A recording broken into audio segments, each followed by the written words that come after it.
Hey everybody, James Holst here, and in this short video today, I really want to talk about boat rigging and how some small choices that anglers make when they get their new boat can really have a huge impact on the fishability of their new rig. I've got my 2025 here, and this boat was the ideal fit for me as an angler because I love to chase lots of different species, and that's where this boat really shines. It's a great bass boat, it's a really good musky pike boat, it's a boat that's got a deep enough hull where I can take it out on big water, fish comfortably, safely, trolling for lake trout or king salmon. And one of the things I wanted to do when I got into my 2025 was to make sure that the way I rigged it kept it as versatile as possible.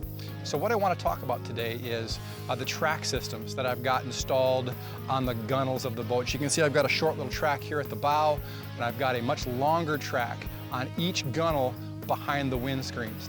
So what I like about the track system is it allows me to mount just about any accessory that I can think of and position it exactly where I want it along the length of that track. So most boats that come from the factory will come with a rail system installed. And those rails sit about 3 or 4 inches high up above the gunnels, and that's where a lot of anglers will mount their rod holders. That's a pretty good system if all you want to mount are rod holders.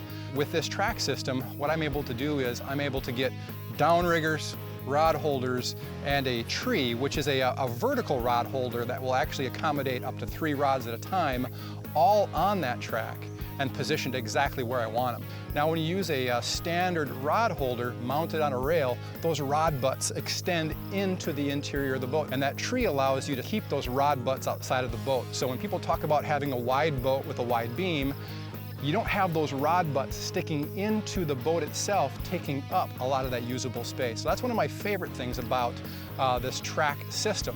And then once I'm done with them, one of the things that I really like about this versus the rail system is I can take everything off, and what I'm left with is a very clean and finished look that doesn't impede my fishing. I mean, if I'm trying to release a muskie over the side of the boat, I don't want that rail pressed up into my chest as I'm leaning over the gunnel to take care of that fish prior to release. So in my mind, this is one of the ideal systems when it comes to rig a boat when versatility is really what you're after. Now, I don't want to sound like this is something that I've discovered. There are pockets of anglers across the country that really use nothing but these track systems. As a cost comparison, behind the windscreens on my 2025, I have a 60-inch track. When you compare the cost to a 60-inch rail that'll come mounted at the factory, the cost is very comparable to the point where it's almost a non-issue. So this track system, to me, is one of the most versatile systems I've ever seen for rigging out a boat, and it has really increased my enjoyment of fishing in the 2025.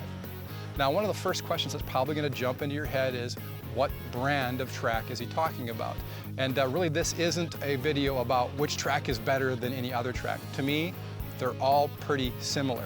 They're very easy to find. Just Google tracks and trees or track systems for boats, and you're going to come up with a number of options, and they're all priced pretty similarly. So give these track systems a look. I think what you're going to find once you have them installed is you're going to love fishing in your boat a heck of a lot more. Things are going to be much more efficient and easy to use, and certainly it's going to be a lot more versatile.